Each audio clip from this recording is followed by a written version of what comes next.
Hello, I'm football commentator Derek Ray, and you're listening to the Foot Weekly Podcast. Hello, and welcome to week 5 of the Foot Weekly Podcast. This is a gameplay episode, and I have with me certainly a good amount of gameplay expertise, and this time I'll include in that conversation Josh Excels. Hello, Josh. Oh, it's the kindest you've been in a long time. Yeah, no, it's I like gameplay's. I feel like we've gone through a massive roller coaster with gameplay, and people all over the ability spectrum are both enjoying and really not enjoying the game in seemingly equal measure. And which one of those camps enjoys it or doesn't enjoy it more seems to change on a weekly basis. I think, like, right at the beginning, people who are like good at manually defending were having a good time because no one had really worked out the kind of AI defending that we're now in. And now people who are quite good at the game are struggling a little bit more because the AI defending is making up quite a lot of the time for people's defensive deficiencies. So yeah, it's we're in an interesting period right now. Yeah, we definitely are, and I think we've seen from EA they're starting to sort of respond to the gameplay concerns. We already saw that a bit with this slightly odd kickoff patch, but now they've been much more explicit about it, and so we'll talk about that on this podcast as well as plenty of gameplay tips and a bit of a debate around shooting. And to take part in that debate, we have with us top NA player 𝗍𝗲𝘏. Hello, and welcome back for the first time in FC26. Yeah, thanks for having me. It's good to be back, enjoying the game so far. I'm sure people are looking for gameplay tips and things like that. Definitely lots of discussions going on in the Discord, so hopefully we can help out. Yeah, and that's a good point. I feel like maybe as you brought it up, a nice chance for an early plug. The supporter Discord for Gold or Icon supporters is something you can go and join right now, and like plenty of us are in there chatting, loads of advice, loads of up-to-date tips, and you can become a supporter, become a Gold supporter, become an Icon supporter. Keeps the pod going, and you get an extra podcast every single week. Hugh, you can definitely come back so that I can do an early plug in future. Let's get into what we're actually going to talk about, or start talking about, and that is actually play, because we do pound for pound on the content podcast, of course, but it did kind of occur to us that perhaps that misses a segment of players that aren't necessarily pound for pound, but are still worth talking about. And so we thought we'd start with you, Hugh. Is there any particular player that's kind of stood out to you, even if not necessarily a pound for pound? Yeah, I'd say definitely 𝗵ici's a great one. I know he's not the easiest for chem, but if you have a Cornerstones Evo available, that's what I did. It means he's on minimum 1 chem without anyone else. If you have an Argentine player or manager, then he's on 2. Jordi Alba, team of the week, great chemistry as well. But even off chemistry, he's just such a good player. He has really well-rounded stats, like just mid-80s and like all of shooting and passing, and then dribbling's like in the 90s, which for a player under, I don't know, what is he, 10K, 8K, something like that. Extremely easy to use. Tiki-Taka Plus, I think, is a really good play style. I was watching some of the Pro Open stuff this past weekend, and Tiki-Taka Plus seemed to be a really popular one for midfielders. So playing him as a cam rather than on the wing, I'm not really worried about his pace, especially as a cam. So just get the ball into him. Left stick's amazing. Obviously, left stick's good with everyone this year, but especially on messi, and then being able to pass and shoot is just, he's so good, so cheap. Even if you can't get the chemistry, I think great player to have. Worst case, get him for a gauntlet squad. Like if your third tier gauntlet squad has some like 81, 82 rated player in it, something like that, like you'll be a very big upgrade on that player. Yeah, he has quick step actually as well, doesn't he? Because he doesn't have the highest pace, but well, actually 84 acceleration is pretty good, but quick step play style is going to help with that. The other thing, because I've used him a bit myself, is like I do think 𝗫𝗍 is just such a must-have on those cam positions. I mean, maybe even arguably in a sort of more creative striker role, it's pretty necessary as well. It makes such a big difference. So yeah, I feel like he is actually a pound for pound nomination, to be honest. 8K, I feel like he has to be. The other interesting thing you're talking about, the Tiki-Taka Plus, that is available, isn't it, Josh, through the Gauntlet rewards at the moment? Yes, and I think it's you don't have to win too many games, I don't think, to get it. It's I can't remember, 2 games to get Tiki-Taka. So, and like as a playstyle plus with, I think it's max 83. So obviously you can't give an insane player Tiki-Taka Plus, but that Evos aren't really there at this point anyway.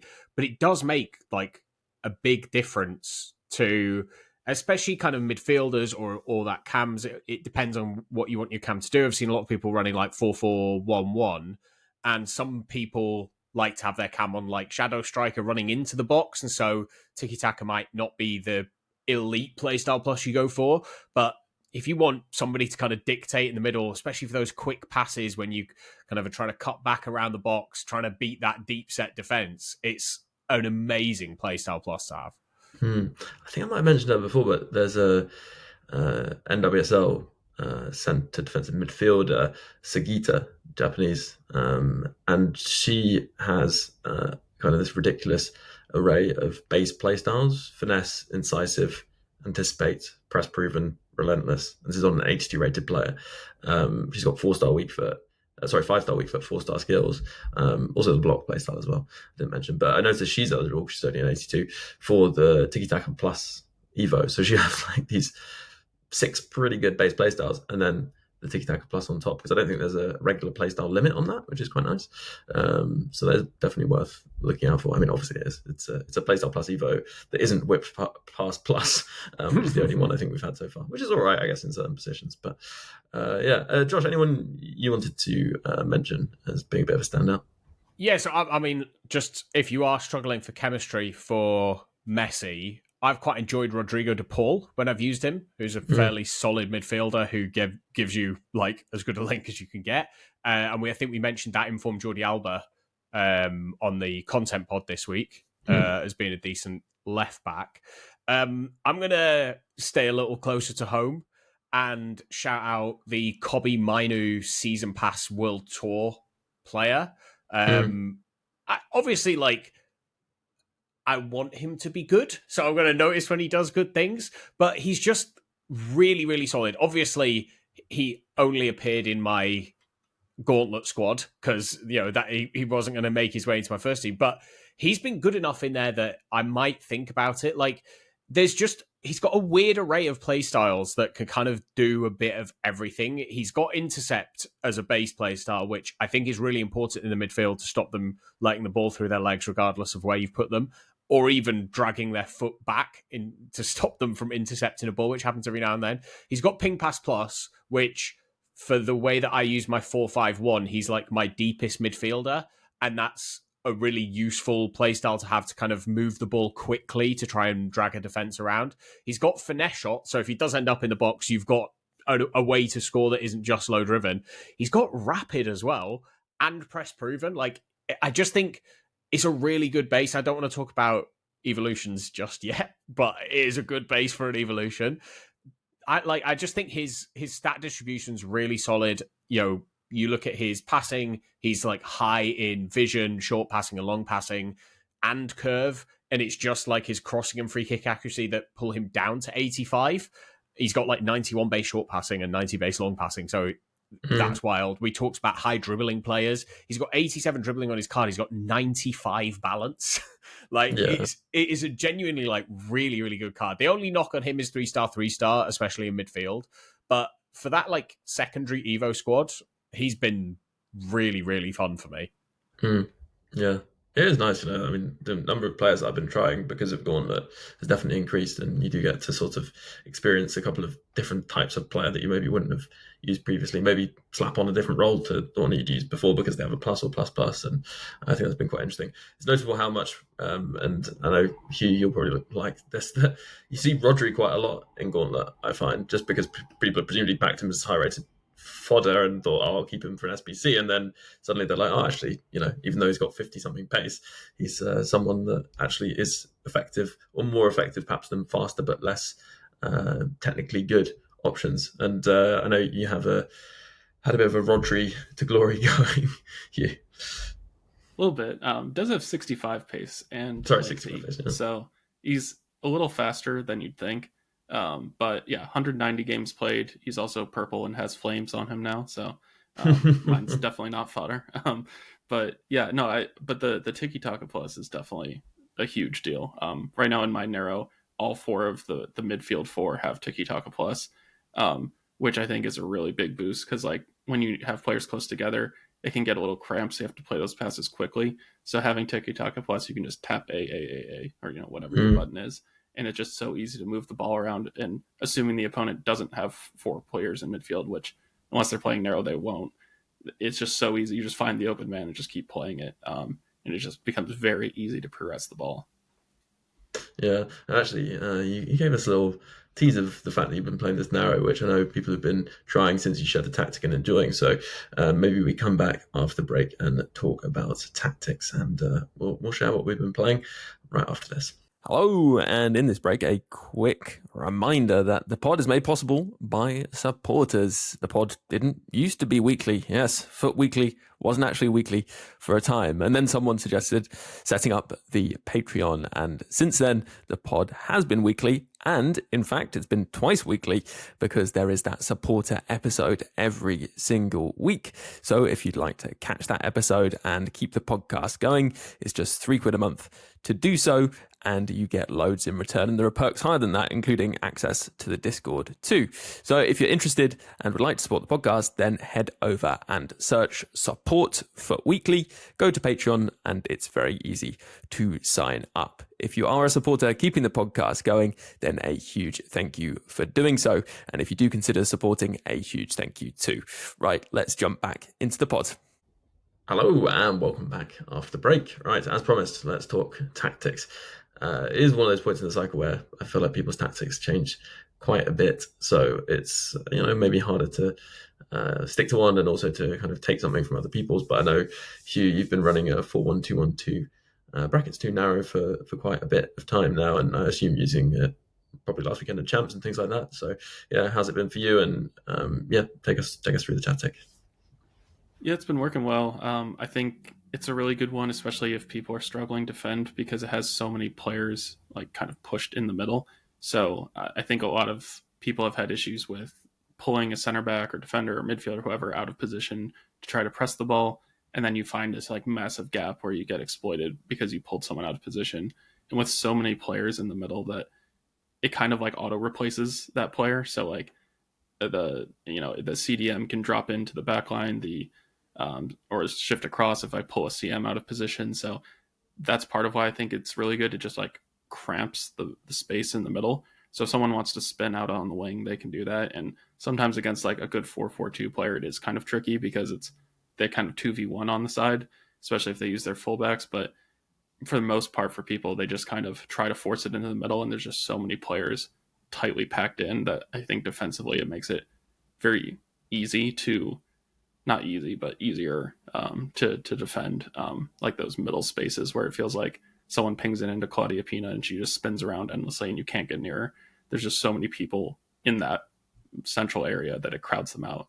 So that's one reason I really like it. Otherwise, going forward, having that midfield three behind the attacking three, it just, someone's always open, especially when you go forward on the counter. You have 3v2 against their two center backs, especially because most people play with two DMs that the cam just kind of sits between them and is pretty much always open, that you can just kind of ping it around the front three, get it on goal really easily. Obviously, I do have some really good players, but there are cheaper alternatives, so like a Frenkie de Jong, someone like that with Tiki Taka instead of a Xavi.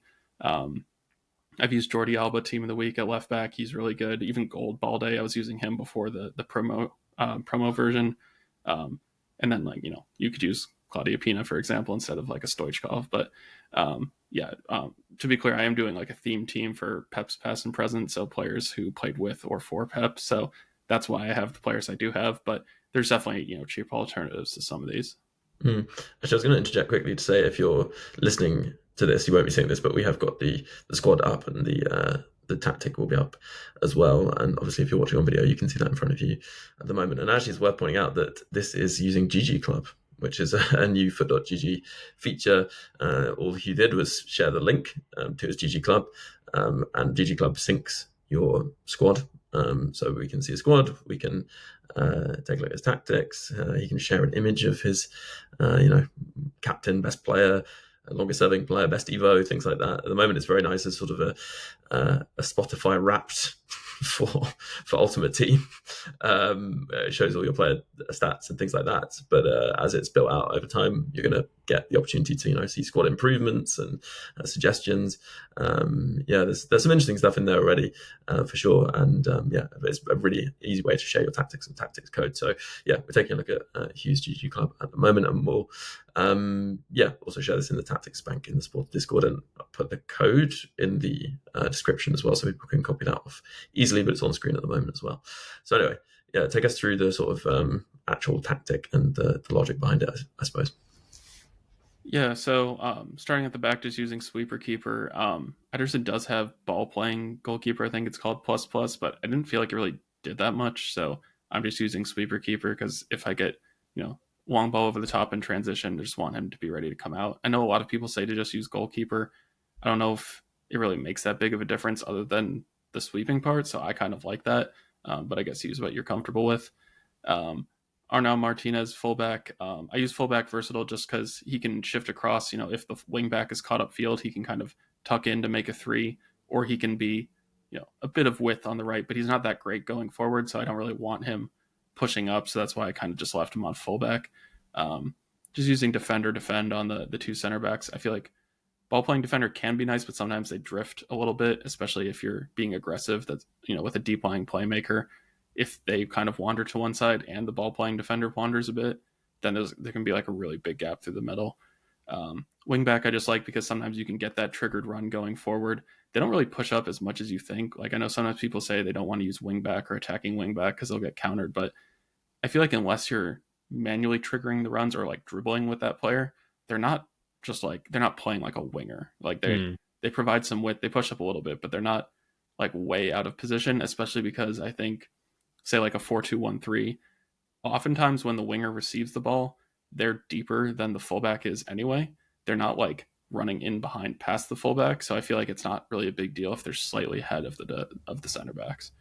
I think as well, the way that unless you've got attacking wingback attack, they won't just go regardless of where the ball is on the pitch. So like I think we talked about it on a gameplay pod previously of like attacking wingback support. If you do want to use your wingbacks in attack, that's a really good role because they will only run forward if the ball's on their side. They won't just immediately start like galloping forward as soon as you get the ball. So, and even then with the support, they're not like overlapping like, beyond the fullback unless you've got kind of controlled possession really high up the pitch. And defensively, it doesn't feel like they get out of position much. I do think we're beginning to see people drift slightly away from the fullback defend meta and for like centre backs essentially, which I think is what we've seen a lot of. So I'm glad to see there's a wing back in here as well. I definitely think versatile is better than defend anyway, just because it means that they'll cover when they need to, but also will give you width when you're on the ball if the space is there for them to do so. I was also going to add, like, I do think wingback plus and plus plus are maybe the most common role plus types basically on fullbacks, so that can be quite good because you can take advantage of that. Whereas actually, you could argue maybe a fullback on fullback without any plus, their recovery is not even necessarily always that good, and their positioning is sometimes slightly suspect. Obviously, it's not too bad at all, and they're kind of generally in the right place. But it is nice to take advantage of a plus and plus plus if you have it for sure. But yeah, Hugh, sorry, continue after that.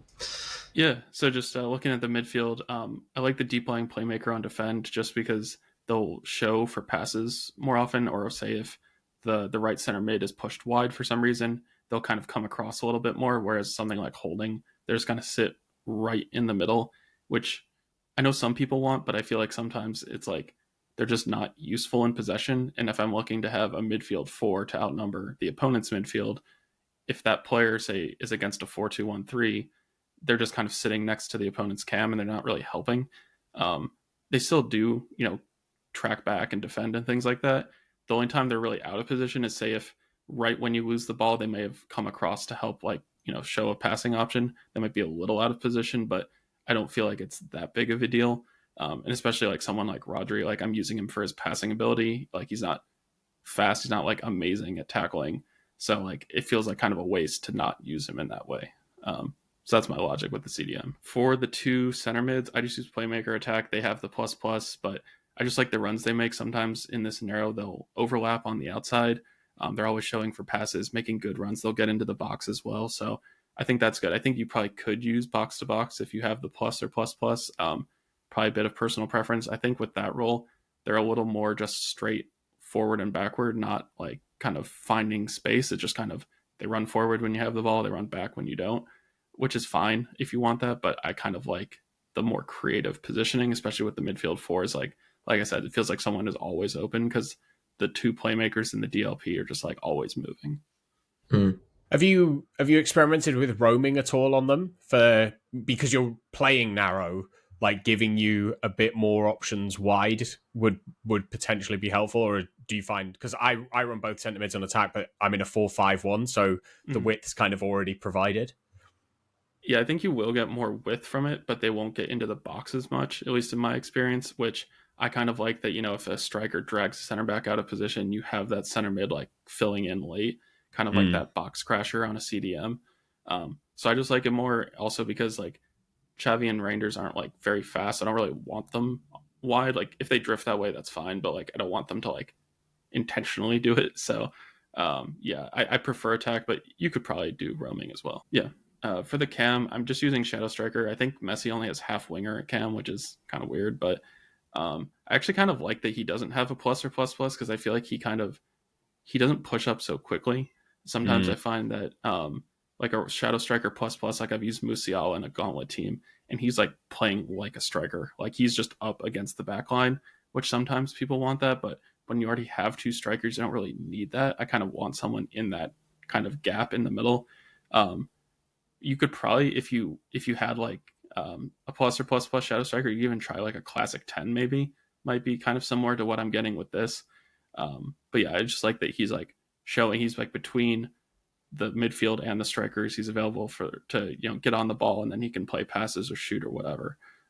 So I kind of like that he doesn't move as much, which is kind of a weird thing that like if he got like a promo card with plus plus roll at Shadow Striker, it might not work as well. But it's something I guess I'll have to try if that time comes. It's interesting, actually. I used Ronaldinho without plus or plus plus at Shadow Striker for a long time last cycle, and then I think eventually there was an Evo available to make him a plus plus plus, and I actually didn't like it as much. Similar reason as you were saying. He also, I noticed, I don't think you mentioned this, but would go wide more. And that isn't necessarily, well, actually I was playing a 4-2-3-1 brackets 2, so obviously there's less need for him to go wide in that situation. And also, as you were saying, the runs were slightly later and sort of like felt a bit more considered. Whereas like when he's a plus plus, particularly, they seem to like be really aggressive in trying to be a striker, which isn't necessarily what you'd always want. So it's a good point. Like I wouldn't shy away from using Shadow Striker, even if you don't have the plus or plus plus. Which is odd, right? Because the focus, you can only have attack as Shadow Striker, and the focus says when set to attack, the Shadow Striker will focus on making late runs into the box. But I have exactly the same experience of if they've got the plus plus, they're essentially making the run of an advance forward just from about 5 yards further back every time you've got the ball. And it's interesting because like I think if you want to play your centre mid on playmaker attack, I think the role plus plus makes a massive difference in terms of their positioning, the quality of their runs, the amount of time they'll find space. Whereas if you've got them, if they don't have any plus plus, very often they can just end up being like static, stood in one spot on the edge of the box. Whereas there are other positions, especially at attacking midfield, where sometimes that's what you want, because you want that player to show for the ball. They're kind of the forward pivot for your attack. And if they're just trying to get into that back line, it's not always great. But also that thing about like a later run tends to mean that the two like centre backs are occupied by the strikers, and there's just loads of space for that later run from the Shadow Striker. So it's one of the weirdest roles in that I think it's really, really good. But unless you're playing, as I mentioned, the 4-4-1-1 earlier, where I think it can be useful, especially if you're pairing them with like a target man, you can make it work with a plus plus, but it is often better with like a plus or just nothing. Yeah, it's actually, I was just looking, actually, Dream will move on to this now, but the two strikers, both on advanced forward, both on attack. Because I do feel like I've used Versatile a bit, and it was quite nice, but you're quite happy to have them both on sort of the same role, which is a bit more like restricted, I suppose, than Versatile would be. Yeah, I've liked support and Versatile in other formations as well as false 9 attack, but with this, like, because there's so many players in the midfield, I don't really want them dropping off at all. I just want to like kind of like what Josh was saying, occupy both center backs, and then 𝘵ci is wide open. Like really, unless if they pull like a center back forward to try to press 𝘵ci, then I just pass to whoever's open. And that's like a big thing with the tiki-taka, like you just create a little angle and you can play it straight into their feet. Whereas someone, say with like pinged plus or something, it takes a little more time to wind up a pinged pass. It plays a little faster, which over short distance sometimes is like not the best actually. So I kind of like that you could just play it into 𝘵𝑆ci, wait for someone to get open and pass it, or if they don't pull anyone out, he can just dribble right into the box and score. So yeah, that's kind of my thinking there. I've also used like Marmoush at Shadow Striker, and even though he's maybe a more meta player, I found him a lot worse because he didn't have that passing ability that he kind of, when he plays Shadow Striker, you want him as like an extra striker, kind of like, if we were playing 4-4-1-1, you want him to kind of push up and play like a 4-4-2. Whereas with 𝘵𝑆ci, he's like truly a fourth midfielder, not an attacker. So that's why I just want, strikers keep the front line occupied. If they get open, that's great. If not, then someone else is open. Do you think actually maybe it would be playmaker attack that you would go for if they had ++ and so let's say they did have the ++ Shadow Striker and you felt like they were making too many runs early in this formation? I could see why that would be a problem. Would you say maybe playmaker would be the one to go for in that case? Because I think you mentioned Classic 10 earlier, but in my experience, they just don't really go into the box at all, which can be, or they sort of hang out in areas where they're not going to be as dangerous. So maybe I'm just thinking that would be the option. Yeah, I haven't really tried the other roles. I haven't really ever used Classic 10, to be honest, just because I didn't really see much of the appeal of it. But yeah, maybe playmaker. It's weird because CM has playmaker attack, but I think Cam only has balanced and roaming. Like they don't have playmaker attack as a Cam, which seems strange. I guess playmaker attack as a Cam would basically just be Shadow Striker. True. I think probably playmaker balance, probably they'll show for the pass, but they'll still kind of hold in that general area, whereas roaming, they might drift all over the place. So yeah, it might be worth trying. Sounds good. So I guess in terms of things to look out for, maybe matchups that aren't so favourable, you're saying the 4-4-2 can be a bit of an issue, or people who, I guess, try and double up the fullbacks? Yeah, 4-4-2 can be tricky, especially because it presses kind of man-to-man against your backline. So when playing out, that can be tricky. That's part of why I keep Ederson around, because that long ball plus and his really good passing, you can just dink it into the midfield because you have 4v2 against a 4-4-2. I also do have, you can see here, a 4-3-3 as an alternate tactic. So Alvarez can be striker, 𝘵𝑆ci on the right, 𝘬𝑐𝗱 on the left, and that matches up really well against 4-4-2. So usually I'll switch to that, but I do also then, I can rely on the goalkeeper a bit. I've actually been doing tactical goalkeeper subs. I have Donnarumma on the bench, so if someone's not really pressing me well, I just sub him on because he's better at stopping shots. So that's kind of been an interesting experiment. Just having like an actual goalkeeper as the backup. And basically, just if I don't feel like I'm being pressed at halftime, I just sub Donnarumma on, which can kind of catch people out because sometimes I feel like they think like they get in a position they can score and they don't realize like no one subs their goalkeeper. They don't think like, oh, suddenly he has like a 6'5" guy with deflector plus in goal. So that's been pretty fun. I'm sure Pep would approve of that, actually. Well, yeah, I was going to say, actually, you're starting Ederson, so maybe less approval for that. One of the things I've noticed so I think it's worth pointing out, your balanced in the main formation. I've had like a dabble with short passing, but felt around the box you got fewer of those kind of darts into the box to kind of like be that final pass. Have you tried short passing or counter at all? What made you settle on balanced? Yeah, I was initially using short passing, but I feel like because it's narrow and there's so many players close together that you didn't really need short passing. It was almost like too close that it was like there was no space to like play the pass, that like you pass the ball and the person who was pressing you can just go press that guy because they're so close together. I haven't tried counter. I didn't feel like I'd really need it because I counter pretty well with balanced.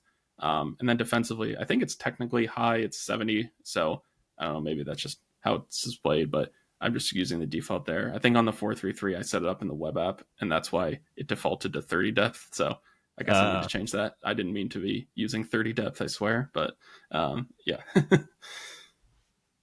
Yeah, this is your actual tactic that you switch into to, sit 7 behind the ball and counter with the 3, right? So actually, just quickly, you're saying about switching tactics.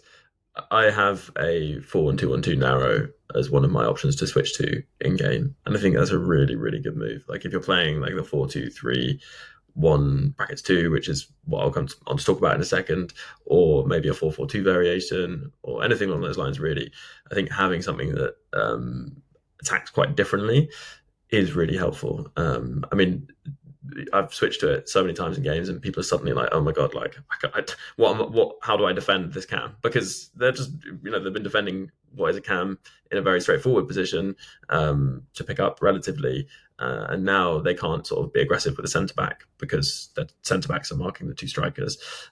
So I think it's a really, really good thing to have kind of in your back pocket to be able to switch to. Obviously, sometimes you might need to do a sub to make that happen, depending on the personnel you have. But they've been much more generous this cycle about giving out extra positions to players, so it is more possible than it probably was last cycle at this point in the cycle. So definitely take a look at that. In terms of the play style that you mentioned there, Ben, obviously this is a 4-1-2-1-2 narrow. I don't think too many people are using narrow formations at the moment, and it's very noticeable that your kind of midfield four all have tiki-taka plus. Like in terms of how you play with this, what is it that you're looking for when you're actually attacking? Is it just quick passing between those four to try and open up spaces? Is it just waiting for Messi to kind of find the space in the middle and play the kind of final killer pass? Because I did notice he's got more assists than goals. Yeah, definitely looking to play into Messi as much as possible. Also helps that most people are playing with two DMs, so I feel like he's rarely being marked that much. And like I said, when the two strikers push the center backs back, like there's just so much space to find the cam, and then he can lay it off. You can easily ping it around midfield. I also find that when I win the ball back, that the center mids are generally pretty open, even against like a 4-2-1-3. I think because the opponent's DMs aren't really pushing up, that they kind of float into space. They can get on the ball, and then they have to bring a CDM forward to press that player. And as they do that, it creates space for like Messi to drop into that space, and I can easily just ping it with tiki-taka right into him, or into Rodri, into Messi, something like that. If they have a midfield two, the passing line from the CDM to the cam is completely just wide open. You just play straight through the middle, and then you turn and you're in, basically, because you have 3v2 in the middle. So yeah, if it's against a 4-4-2, I'd do that unless I'm switching to 4-3-3. And then against the DM formations, you just got outnumber them, be patient, pass it around until the gap's there. But yeah, Messi, I think, is like more than 2 goals a game or something ridiculous like that, or 2 assists per game and a goal a game. So yeah. Yeah. And defensively, the other thing that I was wondering about this is how well or how much support do you get from the playmaker centre mids defensively? Do they offer enough on their own? And also, how do you deal with someone who brings forward their fullback? Because I notice when I play an arrow, sometimes my opponent will be smart enough to kind of dribble forward with the fullback, right? And then try and kind of force you to put pressure on, and then that can open up some kind of numerical advantage for them on that side of the pitch. What do you tend to do in those kinds of situations? Yeah, I think the playmakers aren't great defensively, but they're there.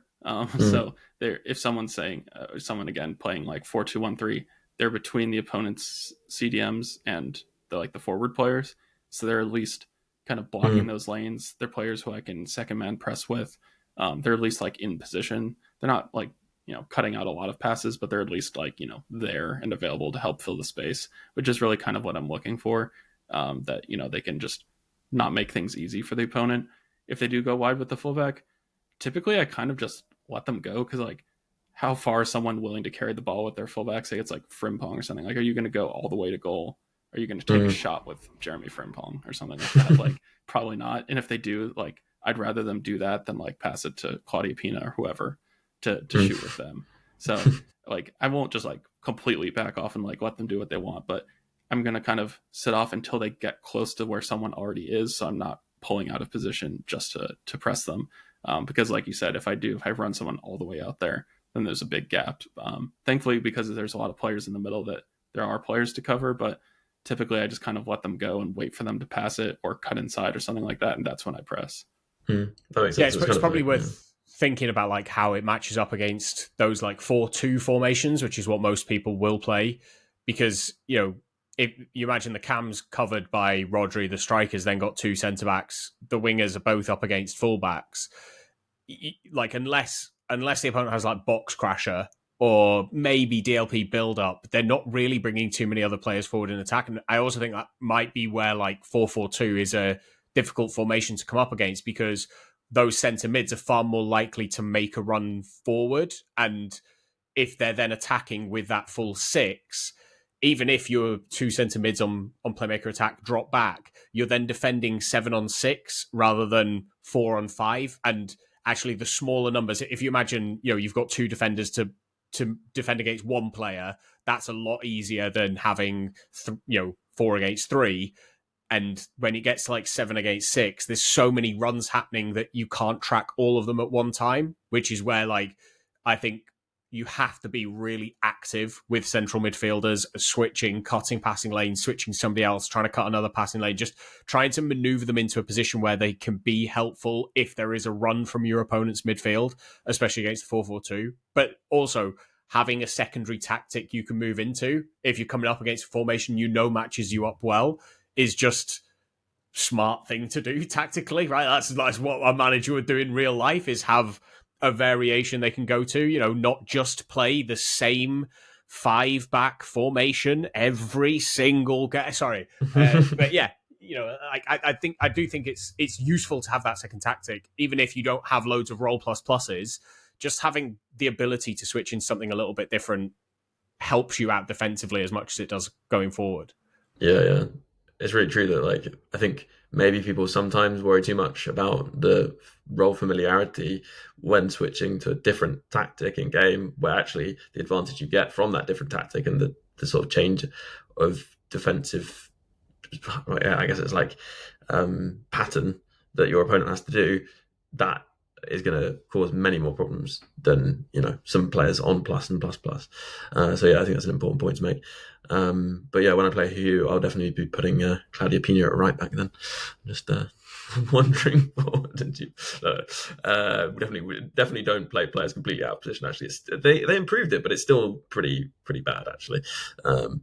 So anyway, let's. I think we've probably talked enough about the tactic. I will quickly share this 4-2-3-1 brackets 2, just as I guess it's quite a good contrasting option. Essentially, it's quite straightforward. I won't go through in too much depth. I'll point out the key things. The fullbacks both on fullback, versatile. We talked about versatile being an important or helpful focus, because it kind of allows those fullbacks to push forward slightly and the other fullback fills around and forms a back 3 if that feels like the kind of logical thing for them to do, which is nice. But the big thing that I think makes this a bit different is the fact that there's the box crasher CDM. It's quite an attacking move. Like, that player does just fully join the attack, and that means that actually you can leave yourself a bit exposed. But I've found that that's actually been quite good, because I've got the other one on deep line playmaker defend, and it means that the deep line playmaker defend CDM just sits in the center of the pitch a bit more, so you don't have that kind of awkwardness where they kind of open up this gap between them so much. That can happen obviously when the CDM comes back and sets it up again after going forward, but it doesn't seem to cause as many problems as it does when you have 2 kind of more sitting DMs. But the box crasher, when it goes forwards, especially with the cam on shadow striker and the striker on advanced forward kind of occupying the centre backs to some extent, the box crasher can just be completely free often going into the box. And many times you'll find that you actually see the box crasher kind of, you think of it as someone arriving late in the box, right? Like Frank Lampard style. But actually, the way that this CDM moves, they often end up a bit like on the shoulder of the defender, kind of making a run in behind, which is really nice. And I have the left mid on winger. So the box crasher is the left defensive midfielder, and the left mid's on winger. And what that means is the left mid winger will kind of stay wide, keeping the fullback out on the wing, and the box crasher will just kind of pull into the space between the centre back and I guess it'd be right back, right, on that side. And cause kind of havoc for the defender. And I was talking about 𝗤𝗍𝗄 earlier on the podcast, and she has box crasher plus, has finesse, has really good shooting stats, has 5-star weak foot, and is just really, really good in that role because of her kind of finishing ability. Her maneuverability in the box is really good. So there's a bit of a limit in terms of, or kind of there's a bit of limitation, because I do think it's helpful to have a plus or plus plus. There aren't a ton of players with a box crasher role at the moment, but I think we'll get more and more. And there is actually that Evo, right, in the season pass, which gives all DM roles. So that includes Box Crasher as well. So yeah, I think apart from that, there's nothing kind of too much to note around the tactic. The right mid's on inside forward. I mentioned on the content pod, the supporter episode this week, that my pound for pound is Lauren James. She's just 5k at the moment and is really good in that role. If she fits in, just go for it. And then just Shadow Striker, as I said, on the cam, and advanced forward attack on the striker. You can get away with Poacher actually if they have a ++ there. It's probably the better move. You can play Poacher Versatile, for example, which is kind of not dissimilar to advanced forward, I find. So yeah, and then in terms of the actual tactics, I mean, it's kind of up to you in terms of the actual kind of whether it's balanced or whatever. I do think balanced is important, but in terms of the defensive side of things, I think you can go for whatever you feel like best with. Personally, I'm going for high at the moment, so 70-ish, and that seems to work well. So yeah, I don't want to spend too much more time on this. If there are any pressing questions, then do ask them. But I think we can probably move on to talking about what EA are planning for gameplay, unless there is anything to add before we move on. I mean, I just want to know if using Box Crasher as one of your DMs makes you feel less like a rat. That's my only. Yeah, that's the main reason. Is that just the rosary around your neck as you commit crimes? It does feel a little bit like that sometimes, but it genuinely is like having 5 attacking players rather than having 4, which would feel a bit ridiculous.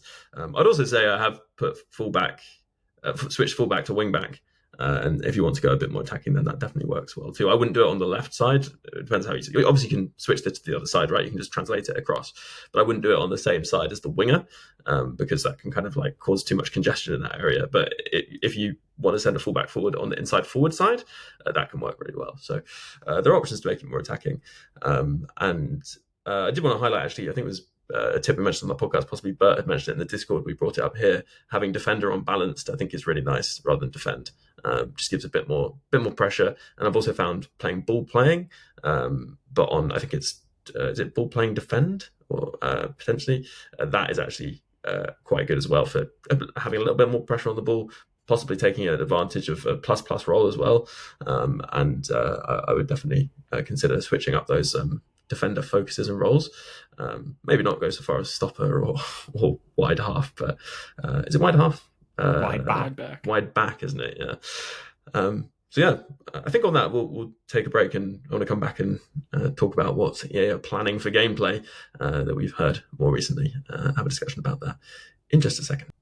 Hello and welcome back after the break. So, 2 things. One, there was a patch, an actual patch, which I mean, I guess the major take home from that was that there was a buff to Bruiser, essentially, because they increased, I guess, the effectiveness of physical challenges. But also EA, and I'll just read this to start with, they said that they are looking at the balance between defending and attacking. I'll read what they said. They said, "We continue to look at all your feedback around defending, dribbling, and kickoffs. Here's a quick update on what we're doing about it. We're planning a further update to positioning after kickoffs to tighten the defensive marking. As for general defending and dribbling, right now we're working on making manual defending more effective based on your feedback. Our intent is to strike a balance between dribbling and jockey effectiveness without losing responsiveness. These updates are planned for the end of October. If there are any more changes before then, we'll let you know. We also have a physical tackle issue being addressed in the coming days in FC26. This is what I was just talking about, and they'll share further details in our update notes." So yeah, this was, when was that? October the 9th. So yeah, 6 or so days ago. And is this quite simple? Is it just, Josh, we welcome a buff to what seems like jockey responsiveness, because it doesn't seem to align well with how mobile attackers are? Yes. Yeah, we do. Now, like, I think it was an interesting, it's again, more communication than we've had before. I think the problem is that when a fix, I'm doing air quote marks for people listening, but when a fix is applied for something that makes it worse, you then start questioning whether the things that are now being worked on will necessarily improve. So like kickoff, in my opinion, has gotten measurably worse since the last update. and they changed the update for authentic gameplay, but not for competitive, despite the fact that for me, most of the complaints come from the competitive players. Like that, and so that seemed a weird thing. Like, I'm not sure anybody would have been that annoyed had they reverted it. If they'd have just said, hey, listen, we messed up on the kickoff, we're just going to go back to what it normally is. Because I think the old kickoff was more of an issue of just defending one-on-one is hard, even though there was a little bit of kind of nonsense that went on. Whereas the new kickoff, because they're so deep, they're so static, it's made it even worse. So anyway, I'm glad that they've said they're going to change jockey speed. I think that's the thing we've spoken about on here. I think that's the thing that does need improving from a defensive standpoint. It would reward people who are manually defending-ish, because people could still go and grab a midfielder or grab an attacker and run them back, and now their jockey speed is also improved. So, to be honest, like, I don't know how you fix that. I like the improved jockey speed for someone who's being controlled.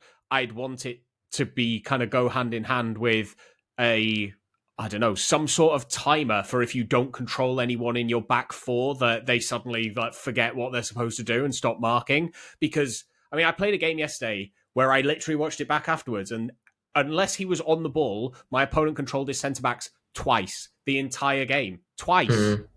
Like, you shouldn't be able to do that. So that, I think, is probably the biggest problem. So I'm glad they are addressing the ability to defend, because I do think it's quite hard right now. But it does need to go hand in hand with other things. The Bruiser update, Bruiser was just flat broken. Like, it just didn't work. So the fact that they have fixed it, and I do think Bruiser's pretty effective now. Like, I'm seeing a lot more seal-outs in attack than I have before. Again, that goes hand in hand with the fact that the AI is doing a lot more seal-outs for people as well at the moment, and that's not as fun to play against. So, kind of, I'm glad that it works, because I had a tradable Pacho and he doubled in price. But I do think it's nice to have these iterative changes that hopefully push us towards a better game, because I think the pendulum has been one way, which is defending is very easy and attacking is quite hard for very, very, for a long period of time. And I think it's probably swung slightly too far the other way. And I think we just need to get that kind of rebalance to bring it back into the middle as much as possible. I think there'll always be a sway one side or the other. There'll always be something that's broken. There was no mention of the backstick corner kind of broken technique, that essentially everybody's corner technique is a version of that, whether that's passing it in and then flipping it to the back stick, whether that's crossing it into the front post and then cross-heading it to the back stick, which is probably the most consistent way that you can do it. The passing it into the box, that goes hand in hand with how your team defends from a corner, which is that your team's trying to get back into shape, and so they just completely forget to mark somebody, which is why you'll very often find one half of your box won't have any defenders in it, because all the defenders in that side are trying to get to the other side, and all the defenders on the other side are kind of still marking people in the middle. So there was no fix to that. There's no fix to the rainbow flick volleys I'm really surprised they're not everywhere at the moment, because it's a great way to break somebody down who's just sat six men behind the ball, because you don't need to do anything. You just rainbow flick it and acrobatic volley it into the far corner. So there's still things that need fixing, but, the fact that we've said we're going to get something late October, hopefully that means either next week, towards the end of next week, that would be nice to get some sort of update, and I hope that kickoffs are addressed in that as well. Yeah, definitely. Before we move on from this, Hugh, is there anything you want to add on the updates that have been and are coming? Yeah, I definitely agree with what Josh said. I think that it's clear that after the bad reception to last year's game, they wanted the start of this cycle to be as completely different from last year as possible. So high scoring, fast pace, easy to dribble, responsive. So you can see why they may have gone a little too far the other way. I'm glad they're kind of reining it in a little bit, but I think to some extent they kind of want to keep things where they are. I think EA had tweeted out maybe 2 weeks ago that they were doing a poll in the official EA FC Discord or whatever it is about how people feel about defending, and I think it was people saying they felt neutral or that defending was fine was 70% of the vote.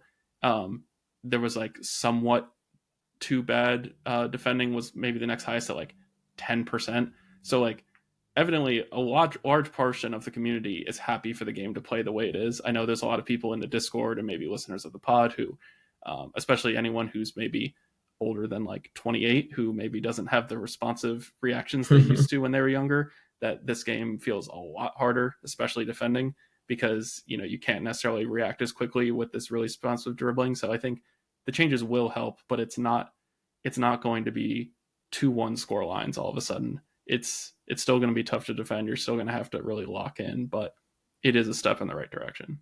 Yeah, I mean, I'd take a 7-6 scoreline at this point, to be honest. But yeah, no, I see what you mean. That is the sort of approach that I've taken to start this cycle, but it does feel so contrasting to the start of last cycle. It's quite incredible, really. I was expecting a game a bit more like, I think, FC 25.1 or whatever, 25.2, right, that we got in January. Whereas I think we've, probably gone up to, FC 26 instead of a game that feels more similar to 25. But yeah, we'll talk about that more in the future, I'm sure. And what instead we'll talk about to close off this episode is precision shooting versus assisted shooting. For those who don't know, because obviously assisted shooting is what the default is. The game kind of assists you in terms of where you're actually shooting. You can aim roughly, so like which side of the goal, etc. But precision shooting requires you to actually aim where the ball is going to go. If you aim kind of off target, then it's likely to miss the goal, that sort of thing. But it does buff the accuracy of the shot, and it buffs actually more specifically in FC 26 the power of the shot as well. So it gives you an advantage in terms of the quality of the shot.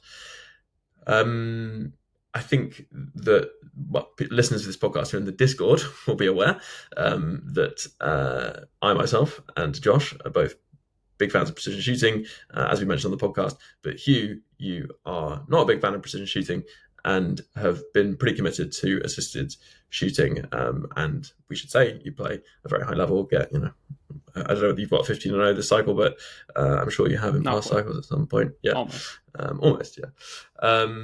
And yeah, so it's an interesting kind of difference of opinion. Obviously, it's a game of opinions ultimately, so there are going to be differences.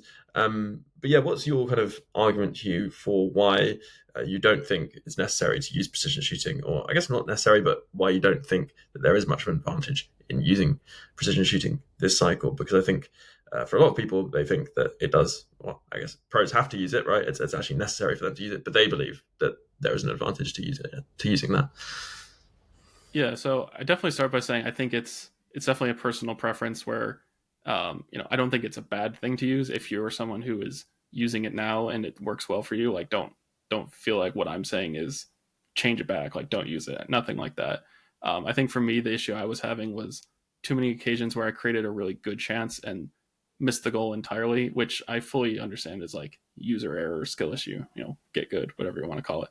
But I think that to me, the downside was that, like, kind of with each shot, like there's kind of 3 outcomes, maybe 4, that you score, you get a corner, or it's a goal kick. Maybe it's a deflection back to a player or something, but they've kind of made it this year, so that doesn't really happen that often. So to me, I will take, obviously, everyone wants to score, but the problem was I was giving up a lot of goal kicks because I would miss the goal entirely, which then is giving the opponent possession back, which in this game, when it's so hard to defend, was a really big issue. Whereas if I, say, hit an assisted shot, and maybe I don't really aim it well, it goes right at the keeper, but he parries it out behind for a corner kick. Now I still have the ball, and I'm pretty good at scoring from like corner kick routines. So I still have the ball, and I can still like go again. Whereas for me, because I was missing too often, that like I was getting too much of the bad outcomes to like justify like the marginal increase to scoring. I'll also add that I don't really shoot from quote unquote difficult areas to shoot. Obviously with precision, there are more easy to score from areas, but for me, I wasn't really shooting from those places anyway. I was more focused on build up, creating really good chances. Don't want to get the ball to the edge of the box and take a shot, which on precision might be more likely to go in, but to me, I'm more likely to lose the ball in that area as well. So that's kind of my logic for not using it. I will, again, stress like a decent portion of it was just, I tried it, I wasn't really good with it, so I stopped using it, and I felt like my results got better. if you try it and you're not like missing the goal, hitting the corner flag, then like by all means continue doing so. But that's kind of just like my thought process on it.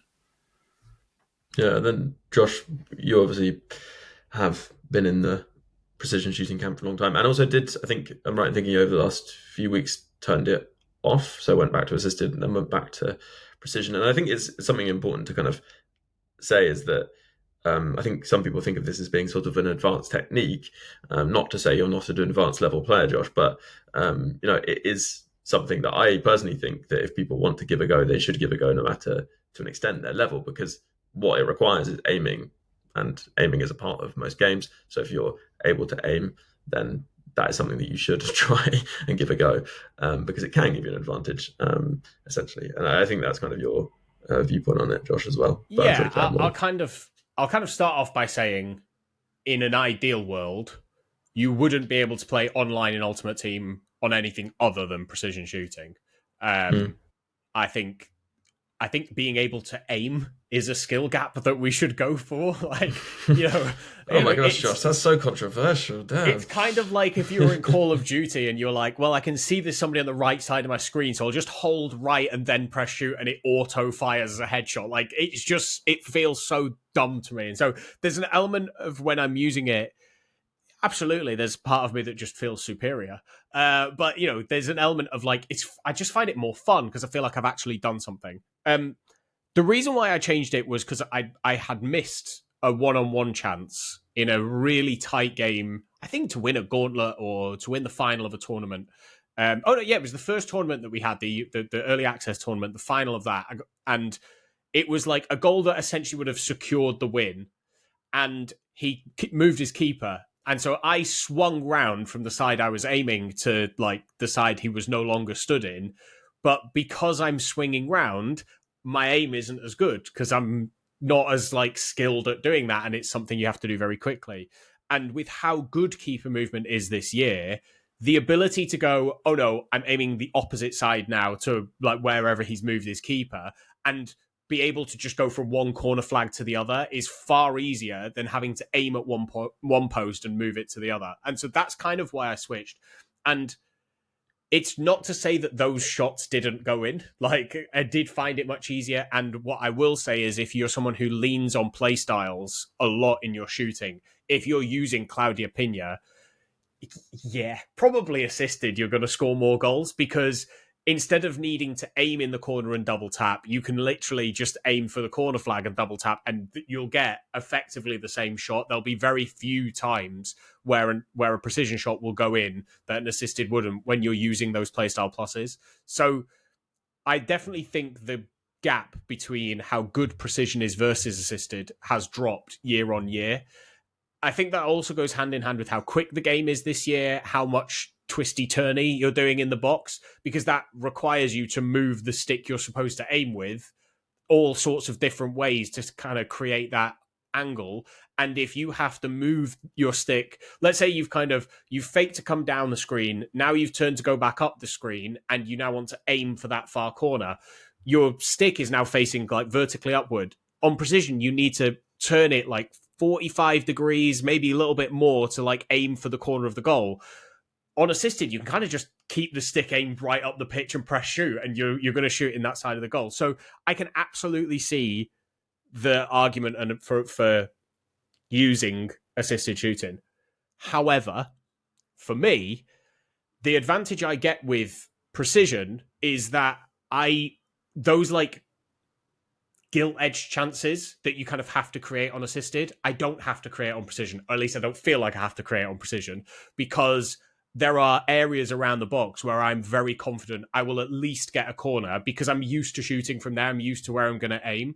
And especially when it comes to using players with 3-star weak foot, a load of players in my team have got 3-star weak foot, and I don't really care when I'm shooting with them because precision just makes up for the fact that they've got a 3-star weak foot.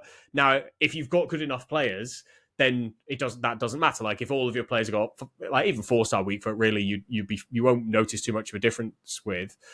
But like using 𝘭𝘪𝘬𝘏, who's got a 2-star weak foot, I've scored some ridiculous goals on his right foot. And there's an element of I'm using one skill, the ability to aim, to kind of override the lack of another skill, which is to get myself into a shooting position on somebody's strong foot that's got a good chance of going in. So there is that kind of payoff there. So yeah, like I can see the argument for turning it off if you're somebody who has been using it and you're finding finishing difficult this year. It might be worth giving it. And I think, let me compose my thoughts there, right? When we've told people to try precision, we'd say like, give it 20 games. You can't just do it for one game and that's it. You need to give it a lot of games to get used to it. The same has to be said for going back to assisted when you're using precision, because you're so used to trying to aim for the corner that you end up hitting it straight down the middle of the goal quite a lot because you're not aiming far enough for assisted to go, okay, he wants this in the left corner. That's what I found when I switched, which is, I only gave it like 3 games, which is kind of why I switched back. So you do have to give it some time, I think, to get used to going back to it. I do know 2 ex-pros now who have said, I've kind of gone back to assisted because I don't like, they've got 𝘭𝘪𝘬𝘦 up front. They just don't need to use precision shooting to get those finishes that you kind of needed last year when I think goalkeepers were a bit better. And unless you were hitting kind of those 𝘃𝘃𝘀𝘀 or finesse shots where I think precision offered you quite an advantage. If you could aim a precision or 𝘃𝘃𝘀𝘀, you got that like animation a lot more that kind of broke goalkeepers. You don't get it as much this year. So yeah, I'm a lot less ardent in my support. I've not drunk the Kool-Aid of precision yet. So yeah, I can kind of see the argument for switching. I will stay with precision just because I think it's a personal preference thing and I just enjoy it. I feel more satisfied when I score with it. Yeah, that's the thing for me. I'm convinced people wouldn't be at a disadvantage by learning to use precision shooting. It would take a bit of time to get used to it, but I don't think it'll be a disadvantage, and I think it's much more fun. So that's basically why I would say to use it.